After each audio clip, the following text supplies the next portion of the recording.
กราบสวัสดีFCสู่ผู้สุคนครับมื้อนี้หลอดมีรายการบังไฟบ้านนาผายตามโบนโนนหลังอำเภอเคืองในจังหวัดอุบลราชธานี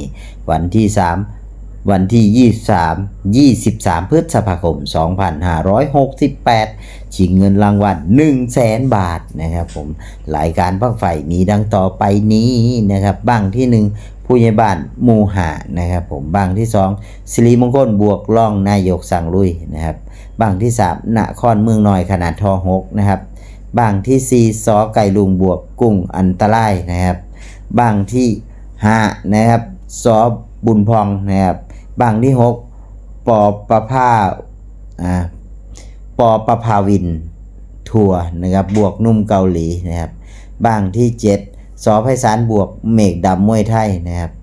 บังที่8ท็อปเจริญของฝากจากเคืองในนะครับบังที่9นครซองฟ้านะครับบังที่10อิสระสาธุ11เสือขามห่วยนะครับ12เมฆเจริญนะครับ13ผู้ใหญ่บ้านนุบวกแบงค์ทองคนดีนะครับบังที่14เสือดาวแดงนะครับ15นักสู้พันข้าวเหนียว16สิริมงคล17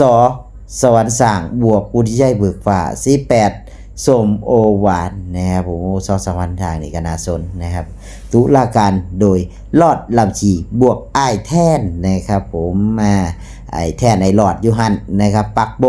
100 บาทนะครับผมใกล้มองได้ไปมองหันมืออื่นบุญรายบาทงานรายหม่องลุงหลอดกระทยอยลงรายการบั้งไฟให้ใกล้สิครบแล้วนะครับผมเหลืออี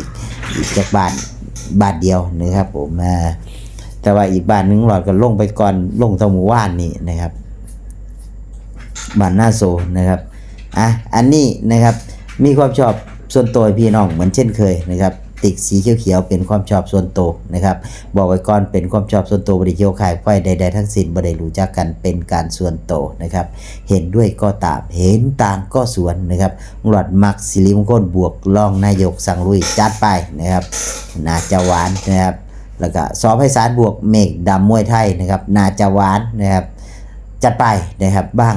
อีกบ้างหนึ่งอิสระสาธุของดีราคาถูกนะครับจัดไปนะครับอีกบ้างหนึ่งนะผู้ใหญ่บ้านนุบวกแบ่งท่องสู่กันลอยอยู่แล้วนะครับผมเหลือแต่มานะครับจัดไปนะครับบ้างที่14นะครับซื้อแปลกๆของหลอดมักจัดให้นะครับเสือดาวแดงนะครับผม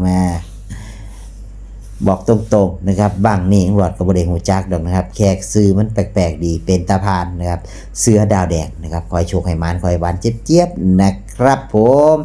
หากข้อมูลผิดพลาดประการใดลุงหลอด F4 ต้องกราบขออภัยไว้เป็นอย่างสูงนะครับขอบคุณที่ติดตามรับชมลุงหลอด F4 สวัสดีครับ